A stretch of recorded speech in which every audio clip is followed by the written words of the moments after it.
Parents మెచ్చిన university సంకల్ Chand Patel university, Gujarat.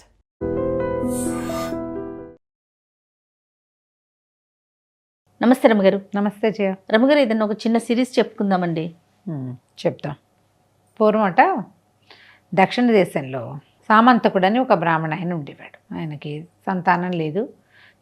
యాయవార బ్రాహ్మడు ఏదో చిన్న జీవితం గడిపేవాడు. భార్యను తీసుకుని రకరకాల క్షేత్రాలు తిరుగుతూ ఓ క్షేత్రం ప్రదేశం బాగుందని అక్కడ ఉండిపోయాడు. కుంతల దేశంలో ఉండిపోయాడు. ఉండిపోతే ఏం చేసేవాడు, ఆయన ఒక పెద్ద తీర్థం ఉంది ఆ ఊళ్ళో. ఈ భార్య ఎక్కడో ఇంట్లో ఉండేది. ఈయన రోజు పొద్దున్నే స్నానం చేసి సంధ్యావందనం చేసుకుని ఒక చిన్న వస్త్రం పరుచుకుని అక్కడ కూర్చొని జపం చేసుకుంటూ ఉండేవాడు. ఈ వచ్చిన వాళ్ళు, తీర్థాటానికి వచ్చిన వాళ్ళు, తీర్థంలో స్నానం చేయడానికి వచ్చిన వాళ్ళు 5 పావలా 10 పైసలు వేస్తే దాంతో ఆయన జీవితం గడిచేది. పేదవాడే. సాయంకాలం అయ్యేసరికల్లా ఏదో ధనం లభించేది. మధ్యాహ్నం భోజనం వేళకి ఆ వచ్చిన ధనంతో భార్యాభర్త జీవించేవాళ్ళు. అప్పట్లో బ్రాహ్మణుల్ని గౌరవించే కాలం కదా అది. అవును. అయితే కాలక్రమాన వీళ్ళు క్షేత్రంలో ఉండగానే వాళ్ళకి 3 కుమారులు కలిగారు. 3కి బ్రహ్మ విష్ణు మహేశ్వర్ల పేరుతోటి హరిహరులు, బ్రహ్మ హరి హరుడు అని పేర్లు పెట్టారు. 3 త్రిమూర్తుల పేర్లు పెట్టుకున్నాడు. హాయిగా ఉండేవారు. అయితే పిల్లలు, ఈయన సంధ్యావందనం చేసుకునేవాడు తప్ప పిల్లలకి ఏమన్నా చదువు చెప్దాము అలాంటివి ఆయనకి లేవు. వాళ్ళు కూడా తీర్థంలో స్నానం చేసి అక్కడ దొరికే డబ్బుల కోసం ఆటలాడుకుంటూ ఉండేవాళ్ళు. కానీ వాళ్ళు ఏం చదువుకోవాలి. ఈయన సామంతకుడు చదువుకున్నాడు, పిల్లలకి చదువు లేదు. వీళ్ళకి 10 సంవత్సరాల వయసు వచ్చాక ఇంచుమించుగా ఆయన ఒకనాడు ఈ స్నానం చేసి వస్తూ కాలు జారిపడి అందులో పడిపోయి మరణించాడు. అయ్యో ఊరి వారంతా జాలిపడ్డారు. ఆయన ఏదో దారి చేశారు. కొన్నాళ్ళకి ఆయన భార్య కూడా ఈ భర్త లేడన్న దిగులతో మరణించింది. కుమారులు కొంచెం 14-16 సంవత్సరాలు వాళ్ళు అయ్యారు. తల్లి కాస్త పోయింది. ఎట్లాగో ఊరు వాళ్ళ సహాయంతో 5-10 పావలాతోటి జీవితాలు గడిచినాయి. రూపురేఖలు బాగుండేవి. వీళ్ళే చక్కగా పొద్దున్నే స్నానం చేసి విభూతి పిండికట్లు పెట్టుకోవడం ప్రాక్టీస్ ఉంది. చూడంగానే లక్షణంగా కనపడేవారు. కానీ పొట్టకొస్తే అక్షరం ముక్కలు లేవు. ఇట్లా ఈ ఊళ్ళో ఉండగా ఊళ్ళో వాళ్ళు ముందంతా బాగా చూసుకునేవాళ్ళు. క్రమంగా ఏమనిపించింది, ఏమిటి వీళ్ళు బ్రాహ్మలు, చదువు సంధ్య లేదు, ఏ పౌరోహిత్యమో వీడు చేసుకుంటే వాడికి మనం సహాయం చేయొచ్చు. వాడు తిని కూర్చుంటానంటే ఊరు వాళ్ళు ఎట్లా సహాయం చేస్తారు? అంతేగా. బ్రాహ్మడు అన్నవాడు పౌరోహిత్యం చేసుకోవాలి, ఏదో యజ్ఞం అది ఏదో చేయాలి, పూజా విధానాలు చేయొచ్చు, దేవాలయంలో ఓ పని చేయొచ్చు. ఏమీ లేదు.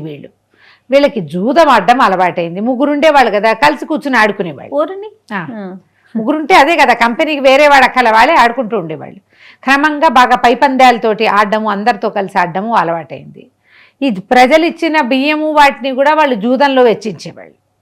ఊరు వాళ్ళు అసలు పూర్తిగా చాలించుకున్నారు. ఇక వీళ్ళతోటి మన వల్ల కాదు అని చెప్పి చాలించుకునేసరికి వీళ్ళు ఇంక ఈ ఊర్లో ఉండకూడదు, ఏదైనా ఊరు వెళ్ళాలని ప్రయాణమయ్యి బయలుదేరి వెళ్ళారు. ఆ ఊరు ఈ ఊరిని మధ్యలో ధర్మసత్రాలు ఉన్నాయి, బ్రాహ్మణ అగ్రహారాలు ఉన్నాయి. భోజనాలు చేస్తూ చించిణి అనే నగరానికి చేరారు. చించిణి నగరం దాని పేరు.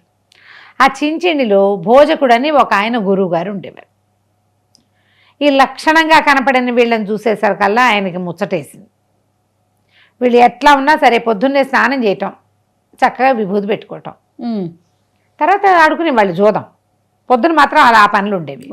ఈయన దేవాలయం సన్నిధిలో వీళ్ళని చూసి చాలా సరదా పడి, ఎంతో బాగున్నారు నాయన, మా గురుకులంలో ఉండండి, ఏ ఊరు ఏమిటి కనుక్కొని మీ తండ్రి మాకు తెలుసు, ఎప్పుడో చిన్నప్పుడు అక్కడెక్కడో కాశీలోనో రామేశ్వరంలోనో కలిసాం, ఫలానా వాడు బుద్ధిమంతుడు, అప్పటికి పిల్లలు లేరు, అబ్బో మీరు కలిగారా, అదే ఇదే అని సంతోషించాడు. మెల్లిగా వాళ్ళ ఇంటికి రాకపోక సాగించారు. ఆయనకి 3 కూతుళ్ళు ఉన్నారు. ఆయన గోలేమిటి, లక్షణంగా ఉన్నారు మగపిల్లలు. శుభ్రంగా 3 అమ్మాయిలని ఇచ్చి 3 అన్నదమ్ములకి పెళ్లి చేసేస్తే ఒకే చోట పడి ఉంటారు. ఈ గురుకుల పాఠశాలని వాళ్లే హ్యాండిల్ చేస్తారని భావించాడు. కొద్ది రోజులు వీళ్ళు వచ్చి సంధ్యావందన మంత్రాలతో మేనేజ్ చేస్తారు. అదొకటే వాళ్ళకి వచ్చింది. వివాహం అయిపోయింది. వివాహాలు చేసేశారు. మరి పెళ్లి సంబంధం అనగానే పెళ్లిళ్ళు అయిపోయావు అప్పట్లో. అదేం పెద్ద కంగారా ఏమీ లేదు, నిమిషాలు పెళ్లి చేసేటమే. పెళ్ళి అయిపోయింది. ఈ పెళ్ళిళ్ళు అయిపోయాక ఆయనకి తెలిసింది మెల్లిగా వీళ్ళకి పొట్ట పొడిస్తే అక్షరం ముక్క లేదు. పైగా ఈ గురుకులంలో కుర్రాళ్ళు వాళ్ళు వీళ్ళు ఉండి చదువుకుంటుంటారు కదా, వాళ్ళలో ఎవరి దారా 4వ చేయి తక్కువైందని ఒకరిని కూర్చోబెట్టేవాళ్ళు. వాళ్ళకి ఆటలు నేర్పించే గోల తప్ప చదువు చెప్పే ప్రయత్నము చేయలే. దానివల్ల ఈయన భోజకుడికి వచ్చే డబ్బు పోయింది. ఆయనకు అర్థమైపోయింది వీళ్ళ వల్ల ఏమి అవ్వదు. ఇంతే. ఒకనాడు మెల్లిగా కొంతకాలం గడిచాక ఆయన కాస్త కాలం చేశాడు. కూతుళ్ళకి చెప్పాడు, అమ్మా ఈ భర్తలు వీళ్ళు ఆటకాయ వాళ్ళుగా ఉన్నారు, నేను సంపాదించి పెట్టిన పొలము పుట్ర అవగొట్టేస్తారు ఏమిటోనమ్మా, పోనీ సంపాదించకపోతే పోనీ, నేను సంపాదించి ఇంతకాలం దాచిపెట్టిందంతా బాగా ఉంచుకున్నా చాలు, భర్తల్ని కొద్దిగా కంట్రోల్లో పెట్టుకోండమ్మా అని చెప్పాడు. కానీ అలాంటిది ఏం జరగల. వాళ్ళు ముగ్గురు కూడా ఈ భర్తలకి లొంగిపోయి ఉండేవాళ్ళు. వీళ్ళు ఆయన కాడికి పొలాలు అమ్మేశారు, ఇల్లు అమ్మేశారు, తోటలు అమ్మేశారు, దొడ్లు అమ్మేశారు, బంగారాలు టింగారాలు ఇంట్లో ఉన్నవన్నీ సమస్తం. జూదానికి ఏముంది, ఇవాళ పోయిందనుకో రేపు వస్తుందని మళ్ళీ పెడతారు. అవును, రేపు వచ్చిందనుకో మళ్ళీ వస్తుందని మళ్ళీ పెడతారు. అవే కదా జూదం లక్షణమే. వచ్చినా పెడతారు, పోయినా పెడతారు. ఈ పెట్టుడు క్రమంలో మొత్తం అవగొట్టారు. ఈ అమ్మాయిల్లో మధ్యలో అమ్మాయికి గర్భవతి అయింది. ఓహో, రెండో అమ్మాయి గర్భవతి అయింది. సరే ఏదో సంతానం కలుగుతుందని ఒకంత సంతోషంగా ఉండేవాళ్ళు. ఆ అమ్మాయికి అమిత లక్ష్మీదేవి పూజ ఉండేది. ఎప్పుడూ లక్ష్మీ పూజ చేసుకునేది. అయితే ఏమైంది, ఈ పిల్లవాడు కలుగుతూ ఉండగానో కలక్క ముందేనో ఈ తండ్రులు ముగ్గురు ఇక వీళ్ళ దగ్గర ఇంక ఇళ్ళు లేవు, వాకేళ్ళు లేవు, అన్నీ అయిపోయినాయి ఆడవాళ్ళ దగ్గర. ఈ ఆడపిల్లల పోషణ భారం మన మీద పడుతుంది, రేపొద్దున పిల్లాడు పడితే వాడి పోషణ కూడా మన మీదే పడుతుంది, కాబట్టి వదిలేసిపోతే ఈ ఊళ్ళో వాళ్ళే వీళ్ళని చూసుకుంటారని చల్లగా వాళ్ళ ముగ్గురు సర్దుకుని ఎటో వెళ్ళిపోయారు. ఓన్లీ ఈ అమ్మాయి కనలేదు, ఇంకా నిండు నెలలతోటి ఉంది. మగవాళ్ళు ముగ్గురు జారుకున్నారు. అయిపోయింది, వీళ్ళ దగ్గర డబ్బులు లేవు ఇంకా. సరే ఏమైంది, కొన్నాళ్ళకి ఆ మధ్య అమ్మాయికి ఓ కుమారుడు కలిగాడు. మొదట్లో కొద్ది రోజులు చుట్టుపక్కల వాళ్ళు, మరి వీళ్ళ నాన్నగారు చాలా గొప్ప పేరున్నవాడు కదా, పూర్వ విద్యార్థుల సహాయంతో కథ నడిచింది. తలదాచుకునేందుకు ఒక ఇల్లు ఉంది తప్పిస్తే ఇంకా ఏమీ లేదు. పురుడు వెళ్ళిన దగ్గర నుంచి అమ్మాయి మళ్ళీ రోజు లక్ష్మీ పూజ చేసుకునేది. అయితే పూజ చేయగా ఒకనాటి గురువారం నాటి రాత్రి అమ్మవారు లక్ష్మీదేవి కల్లో కనపడి అమ్మాయికి, అమ్మాయి నువ్వు ఇంతకాలం పూజించావు, నేను కరుణిస్తున్నాను, రేపు ఉదయం నుంచి నీ కుమారుడు నెత్తి మీద మణుగు బంగారం దొరుకుతుంది, దాంతో జీవించండి అని చెప్పి పొద్దున్నే తెల్లవారుజామునే లేచి అక్కయ్యలిద్దరు ముగ్గేయటానికి లేచిన అక్కయ్యకి చెప్పింది. నాకు ఇట్టా కలొచ్చింది, లక్ష్మీదేవి దగదగాయమానంగా కనపడింది, పిల్లవాడి నెత్తి మీద బంగారం వస్తుందిట అనేసరికల్లా వాళ్ళ అక్కయింది కళ్ళు నిజం అవుతాయిటే, అమ్మా మనం ఆస్తంతా పోగొట్టుకున్నామని దిగులతోటి నువ్వు అదే ధ్యాస మీద ఉంటే నీకు అమ్మవారట వరమిస్తే బాగుంటుందని ఆలోచిస్తున్నావు, అందుకని వచ్చింది, తెల్లారిని చూద్దాం అనుకున్నారు. తెల్లారేసరికల్లా ఏడాది నిండని చంటివాడి నెత్తి మీద తల మీద గుమ్మడికాయలాగా అంత బంగారపు ముద్ద కనపడింది. తెల్లబోయారు వీళ్ళు. ఇదేమిట్రా అని నెత్తి మీద నుంచి తీశారు. పిల్లాడు మామూలుగానే ఉన్నాడు. చూస్తే ప్యూర్ గోల్డ్. చకచక ఇంట్లో కావాల్సిన వస్తువులు తెప్పించుకున్నారు. పిల్లవాడికి బట్టలు పాతలు ఏర్పరచుకున్నారు. రోజు బంగారం పుట్టింది వాడి నెత్తి మీద. పుట్టితే వీళ్ళు ఏం చేశారు, భర్తలు లేరు, ముగ్గురు ఆడవాళ్ళే ఉన్నారుగా, ఇవాళ మా తండ్రి సంపాదించి పెట్టినవన్నీ అమ్మేశారు కదా వీళ్ళు ముగ్గురు మగవాళ్ళు. ఒకటి చొప్పున అన్ని అమ్మేసిన పొలాలు తెప్పించుకున్నారు, అమ్మేసిన ఇళ్ళు తెప్పించుకున్నారు. వెనక్కి మరి ఇది వచ్చిందిగా, రోజు ఇంతంత ముద్దొస్తుంది బంగారం, చక్కగా కరిగించి కాసులు పోయించారు వాటిని. అదే పుత్రక ధనం పేరుతోటి, పుత్రక వరహాల పేరుతోటి ఆ వరహాలు చెలామణిలోకి వచ్చినాయి ఆ ఊళ్ళో. క్రమంగా ఆ ఊళ్ళో చించిని నగరంలో సగానికి పైగా వీళ్ళ సొంతమైనవి. ముగ్గురు ఆడవాళ్ళు చక్కగా మేనేజ్ చేసుకున్నారు. ఈ పిల్లాడు పుత్రకుడు, పిల్లవాడు బాబు అన్నమాట, పుత్రకుడు అని పిలిచేవారు. ఆ పుత్రకుడి పేరుతోటి ఆ ముద్రలు చెలామణి అయ్యేవి. అబ్బా, లక్ష్మీదేవి బొమ్మ ఉండేది ఒకవైపు, రెండో వైపు నాణ్యం తాలూకు ఇది దాన్ని అది ఎంత బరువు ఉందో ఆ బరువు దాన్ని ముద్ర వేసి ఉండేది. చిన్న కాసు పెద్ద కాసు 3 సైజుల్లో కాసులు పోయించి ఆ కాసుల్ని చెలామణిలో పెట్టుకున్నారు. రోజులు గడిచినాయి. మరి రోజు వస్తుందిగా పిల్లాడు పెద్దగా అయ్యాడు.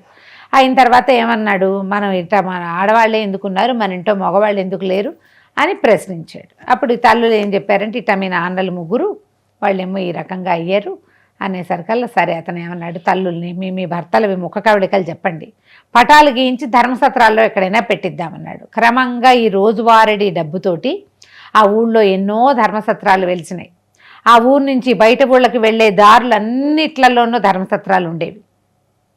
ఆ ఊళ్ళోకి అన్ని వైపుల నుంచి లోపలికి వచ్చే చోట్ల సత్రాలు ఉండేవి. ఇతని పేరుతోటి, పుత్రకుడి పేరుతోటి. బయటికి వెళ్ళేందుకు సత్రాలు ఉండేవి అన్ని చోట్ల. మరి డబ్బులు బాగా తొదికంగా ప్రతిరోజు బంగారం కదా, ఇట్లా ఏర్పరచుకున్నారు. అయితే ఈ తల్లులతోటి చెప్పాడు, ఫోటోలు ఇచ్చి పెట్టుకుందాము, ఈ సత్రాల్లో పెడితే ఎక్కడైనా దొరుకుతారేమో అంటే సరేనన్నారు. ముగ్గురివి వీళ్ళు ముఖ కవళికలు చెప్పినట్టుగా చిత్రాలు గీయించి 4-5 నకళ్ళు తీసి అన్ని దారుల్లోనూ ఆ ధర్మసత్రాల్లో ఆ పటం పెట్టించాడు. పటాలు ఎప్పటికో కొంతకాలానికి పిల్లవాడు బాగా వ్యక్తుడయ్యి 25 సంవత్సరాలు 20 ఏళ్ళు వచ్చాక అప్పుడు ఈ ముగ్గురు అన్నదమ్ములు అక్కడికి వచ్చారు. ఓహో. వచ్చి తమ పటాలు తమే నిలబడి చూస్తున్నారు. ఇప్పుడంటే మరి పెరిగే సంవత్సరాలు గడిచినాయి కదా, వీళ్ళేమో యంగ్గా ఉన్నప్పటి ఫోటోలు అవి. ఇప్పుడు గడ్డాలు అవి పెరిగి మాసిపోయి సంరక్షణ లేకుండా ఉన్నారు. వాళ్ళ ఫోటోలు వాళ్ళే చూసుకుంటున్నారు. చూసుకుంటుంటే భటులు ఎవరో అడిగారు, ఏమిటంటే చూస్తున్నారు వీళ్ళు మీకు తెలుసా అంటే, మేమేనాయనా ఇది మా చిన్నప్పటి పటాలు అనేసరికి వాడు బాగా తెరిపిగా ఆనవాళ్ళు బట్టి కొద్దిగా అట్టాగే కనపడుతోంది. పుత్రక మహారాజు తాలూకు తండ్రులు వీళ్ళు, పదండి అని వీళ్ళ మహారాజు అయిపోయాడు వాడు. మరి ఆ ఊరంతా వాడిదే కదా, తీసుకుపోయి అక్కడ అప్పచెప్పారు. అప్పచెప్తే వీడు తండ్రులకి క్షవరాలు చేయించి అన్నీ చేయించి చక్కగా తయారు చేసి తల్లులకి సమర్పించాడు. బాగానే ఉంది. వీళ్ళు రోజు జూదం ఆడేవాళ్ళు. ఇప్పుడు ఏముంది, కొడుకు దగ్గర నుంచి రోజు డబ్బు వస్తుంది, జూదాలు ఆడేవాళ్ళు ఇంకా కూడా. ఆడేస్తుంటే వీడు జూదం ఆడద్దని కొంచెం గట్టిగా చెప్పాడు తండ్రులకి, జూదం ఆడద్దు అంటే వాళ్ళకి నచ్చల. జూదశాలలు కూడా ఉన్నాయి ఆ ఊళ్ళో. వీళ్ళు పోయి అక్కడికి వెళ్ళి రోజు ఏదో ఒకటి కుదవబెట్టేవాళ్ళు. అక్కడ ఎంత డబ్బు ఇచ్చినా చాలేది కాదు. ధర్మసత్రాలు ఉంటే జూత్సాలాలు కూడా ఉంటాయి కదా, ఎప్పుడూ డబ్బులు పట్టుకుపోతూ ఉండటం. ఇతనికి తల్లులు ఒంటరిగా ఉన్నారు, వాళ్ళకి పురుష సౌఖ్యం, తండ్రి భర్త సౌఖ్యం కావాలనుకున్నాడు. తీసుకొచ్చి నెత్తి మీద పెట్టుకుంటే వీళ్ళేమిటి రోజు రోజు ఇదే గోల. ఒకనాడు బోధించాడు, మీరు గనక మాట వినకపోతే ఈ ఊళ్ళో జూతశాల అనేది లేకుండా చేస్తానన్నాడు. అనేసరికల్లా సరే మేము మానేస్తామన్నారు. కుర్రాడు అవతలకు వెళ్ళిపోయాక వీళ్ళు ముగ్గురు తీరిపోటాడుకున్నారు. పెద్దవాడు ఆఖరివాడు తెగ తిట్టిపోశారు. మధ్యలో వాడికి సొంత కొడుకు పుత్రకుడు, వాడు కొద్దిగా తగ్గిపోయాడు. మన మంచికే చెప్తున్నాడు, మనం ఈ జూదాల వల్లే కదా భార్యా సౌఖ్యాలు లేకుండా ఇన్నేళ్ళు పడి చచ్చాము, ఊళ్ళో వెంబడి తిరిగాము, తిండి తిప్పలు లేకుండా పిచ్చిగుడ్డలు కట్టుకుంటూ ఇప్పుడు హాయిగా ఉన్నాం. ఓకే, బాగా సంపాదిస్తున్నాడు పిల్లవాడు, వాళ్ళు వ్యాపారాల్లో పెట్టి ఉంచాడు అంతా డబ్బు. సుఖంగా తిని కూర్చుని ఉండొచ్చు కదా, రూపాయి పెట్టకుండా జూదం ఆడదామన్నాడు. వీళ్ళకి నచ్చల. మధ్యలో అసలు మజా ఎట్లా వస్తుంది, డబ్బులు లేకుండా జూదం ఆడితే, ఒట్టి పేకాడితే సరదా రాదు, డబ్బు ఉంటేనే సరదా వస్తుంది. వీళ్ళిద్దరూ ఇక వీడికి నచ్చట్లేదని తెలిసింది.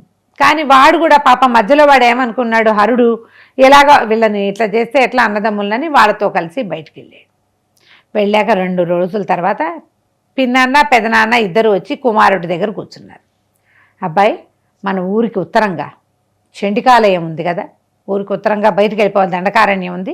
చండికాలయంలో మేము ఈ ఊరు వదిలి వెళ్ళేటప్పుడు మా ముగ్గురులో ఎవరికైనా కుమారుడు కలిగితే కాళికాదేవికి వాడి జుట్టిస్తామని మొక్కుకున్నాం.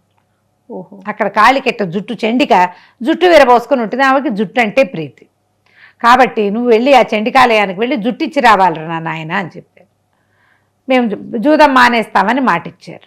తండ్రులు అంత మాట వింటున్నారు, మరి వాళ్ళ మొక్కు తీర్చొద్దు, లేక ఒక మొక్కు అనుకుంటే సరే నేను వెళ్తానన్నాడు. బయలుదేరి వెళ్ళాడు. ఈ వెళ్ళాక ఈ పుత్రకుడి సంగతి ఏమైందో మనం వచ్చే భాగంలో తెలుసుకుందాం. తప్పకుండా రమ్మగారు. నమస్తే. నమస్తే. And for more videos, Please subscribe to iDream. Please subscribe to iDream. Please subscribe iDream. And please subscribe to iDream. For more videos, subscribe to iDream. please like, share and subscribe to the channel. Congratulations, iDream. Subscribe to iDream. Subscribe to iDream. So subscribe to iDream Media. iDream ki iDream team andarki huge congratulations. Please subscribe iDream Media. Please subscribe to iDream. Subscribe iDream. Please subscribe to iDream. iDream అంటే నా కళల channel subscribe చేసుకున్నారు, నోరు తిరుగుతలేదు, మీరైతే గంట గుర్తు కొట్టండి. For more such videos, please subscribe to iDream.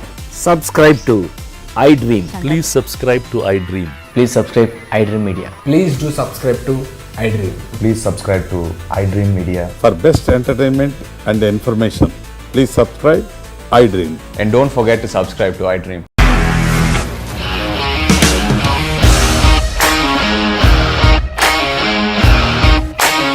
ఇండస్ట్రీలో కమిట్మెంట్ ఇష్యూస్ వస్తే నీకు కూడా వచ్చినట్టు. మార్నింగ్ తీసుకెళ్ళాలంటే కొట్టి పడేసాడు.